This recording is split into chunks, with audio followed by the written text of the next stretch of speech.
안녕하세요. 오늘은 성균관대 기출문제 선생님하고 같이 풀어볼 건데 성균관대가 연대나 서강대만큼 그렇게 난이도가 높은 학교는 아니에요. 하지만 우리가 상위권 학교를 진학하기 위해서 그 학교 논술을 쓰기 위해서 어느 정도 기초 바탕을 갖다가 가지고 쓸 수 있는 아주 좋은 학교라 문항별 특징과 출제 원리를 정확히 파악하고 대비하는 것을 이번 시간에 목표로 한번 해볼게요. 자, 이 학교는 일단은 고득점 포인트가 1번 문제가 지금 이제 여기 나와 있는 논제인데요. 1번 문제를 통과를 못하면 나머지 2번, 3번이 같이 무너지는, 즉 1번 문제에서 충분히 기량을 다해서 써야지만 2번, 3번에 연계 지문이 있기 때문에 충분히 가능한 그런 학교라 볼 수 있습니다. 그래서 1번에서 분석한 원리를 2번, 3번에서 구체화하는 능력, 그것이 성균관대 논술의 합격 포인트라고 볼 수 있어요. 자, 1번 문항의 경우는 이렇게 제시문을 1부터 4까지 주고 그 다음에 이들을 가지고 판가름할 근거를 설명 지문을 같이 줘요. 그래서 이 둘을 가지고 어떻게 융합해서 쓸 것인가, 그걸 연결하는데, 이 학교는 이제 문제가 여러분이 지문이 너무 많다 보니까 어디로 가야 될지 우왕좌왕하는 경우가 되게 많아요. 근데 이럴 때 우리의 그 포인트는 이 설명에서 기초 독해를 일단 핵심어를 뽑아낸 다음에 이 핵심어를 토대로 1부터 4까지의 유형 분류를 정확하게 하는 것이 합격 포인트예요. 그래서 선생님이 늘 당부하듯이 핵심어 추출을 어떻게 하느냐에 따라서 자기가 도달할 합격 포인트가 달라진다고 생각하시면 되겠죠. 선생님이 여기다 답안을 갖다가 핵심어를 추출하기도 전에 이 학교가 너무 친절하게 1번에서 사회체제 특성을 4가지로 분류해봐라, 이렇게 문제화 시켜놓았어요.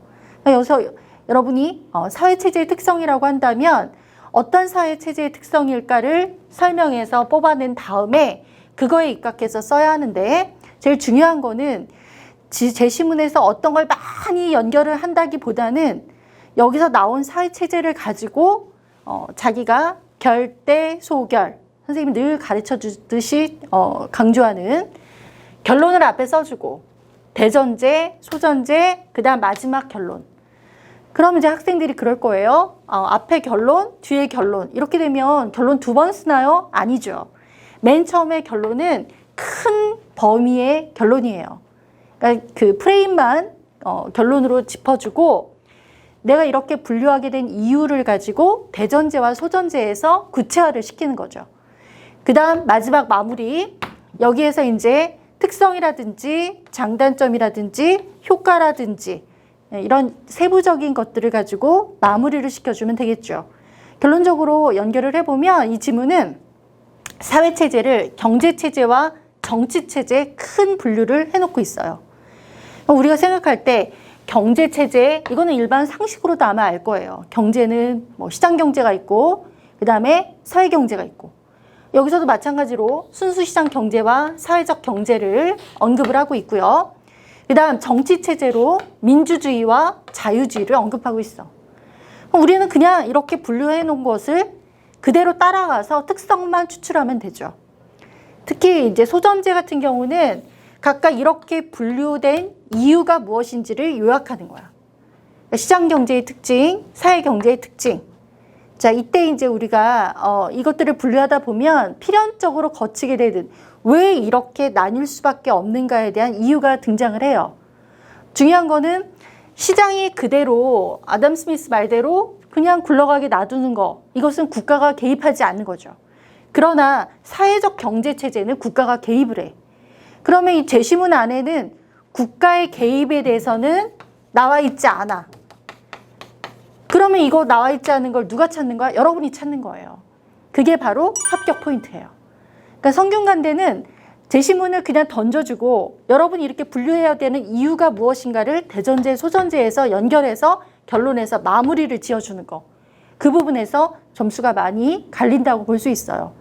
특히 여러분 그 1페이지에 보면 설명이 굉장히 긴데 이거 다 읽을 필요는 없어요. 여기 지금 문제 유형이 분류란 말이지. 분류라고 한다면 선생님이 늘 강조하듯이 핵심어의 분류의 기준은 무엇이냐. 맨 처음에 주어가 경제체제는 이렇게 돼 있고, 두 번째 문단에 가면 자유민주주의 정치체계 등에서 경제와 다른 개념을 연결하죠. 그럼 일단 시험지를 받고 선생님이 답안 쓰라고 하는 대로 결대소결을 연결한 다음에 결론, 크게 얘기해서 경제체제와 정치체제에 대별되는 개념을 써놓고, 그 다음 나머지 제시문 1, 2, 3, 4가 각각 어디에 해당되는지 유형을 분류하면 되겠죠. 바보가 아닌 이상 제시문에 이미 경제는 정치는 이렇게 나와 있기 때문에 그대로 따라가시면 돼요. 1과 4는 경제를 얘기했고 2와 3은 정치를 얘기하고 있다. 그래서 각각의 특징을 연결하는 데 있어서 무엇을 중시했느냐. 선생님이 결론부터 말하면 위에는 국가가 개입했느냐 안 했느냐, 자, 아래는 자유를 중요시했느냐 평등을 중요시했느냐, 그 차이에 의해서 이것들이 연결되는 거. 이게 이제 밑작업이에요. 그렇게 여기서 이제 추출된 개념을 가지고 나머지 2번과 3번에서 연결을 지어야 되는 거. 그게 여기서 이제 포인트죠.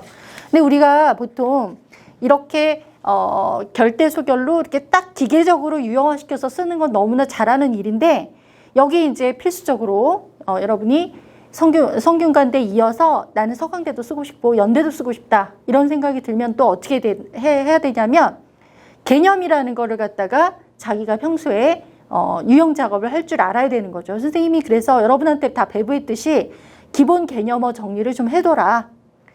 예를 들어 국가가 개입할수록 통합경제 쪽에 가는 거고, 그렇지 않고 국가가 개입하지 않고 순수시장 경제를 말할수록 분리 쪽에 가깝고, 이럴 때 선생님이 미리 공지한 통합이라든지 분리라든지 이 개념을 머릿속에 연결하면 우리가 이제 논술 굉장히 맨 땅에 헤딩하는 식으로 굉장히 어렵다고 생각을 하지만 사실 개념 유형은 그렇게 많지 않아요. 전체 합쳐서 한 20개만 개념 유형을 외워도 자기가 답안을 갖다 활용해서 쓰는데 충분히 자기 역량을 발휘할 수 있다. 첫 번째로 그래서 선생님이 생각하는 기본 개념에 가장 많이 나오는 거 베스트 1은 긍정적 기능, 부정적 기능. 자, 이걸 또 우리가 또 뭐라고 얘기했죠? 순기능, 역기능 이렇게 얘기했죠. 그게 제일 많이 나와. 왜냐하면 1번 문제는 뭐 성균관대 위에 연대, 뭐 서강대 있듯 이 학교 전체가 일단 비교대조를 묻잖아요. 비교대조란 뭐야? 선생님이 늘 얘기하듯이 종이를 반을 접었을 때 데칼코마니. 이쪽과 이쪽이 똑같아요. 예를 들면 A는 작다인데 B가 작다의 반대말이 돼야 되는데, 예를 들어 뭐 많다 이렇게 하면 안 되는 거죠. 그러니까 우리가 개념 기준을 명확히 할 때 제일 많이 나오는 개념, 긍정, 부정. 다른 말로 순기능, 역기능. 또 제일 많이 나오는 거 뭐가 있어요? 개인의 영역이냐, 사회 영역이냐. 이게 두 번째로 많이 나오죠. 또 세 번째로 많이 나오는 거 뭐가 있습니까? 상대성이냐, 절대성이냐. 이건 선생님이 아직 칠판에 쓰지 않았는데 여러분한테 미리 드린 그 개념어 정리로 이 정도는 알고 들어가라. 뭐 그리고 우리가 지금까지 배우면서 반대말 유형의 개념들을 많이 배웠어요. 주관이냐, 객관이냐, 특수냐, 보편이냐, 후천이냐, 선천이냐 이런 거 많이 배웠죠. 이런 그 외부의 개념 유형을 가지고 제시문을 분류하는 작업. 그러나 중요한 건 자기가 잘 쓴다고 논술을 잘 쓰는 건 아니에요.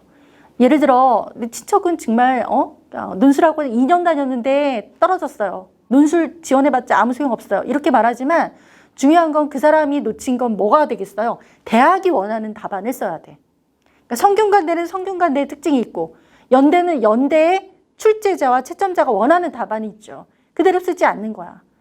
그런데 이제 이 학교 같이 딱 떨어지는 유형의 개념들을 원하는 학교는 선생님이 가르쳐준 대로 결론, 대전제, 소전제, 결론 이런 식으로 해서 마무리를 지으면 채점하는 사람 입장에서도 깔끔하고, 그 다음에 자기가 2번과 3번에서 구체화된 원리를 쓰는 데 있어서 충분히 그 기본 틀로 삼을 수 있다는 걸 명심하기 바랍니다.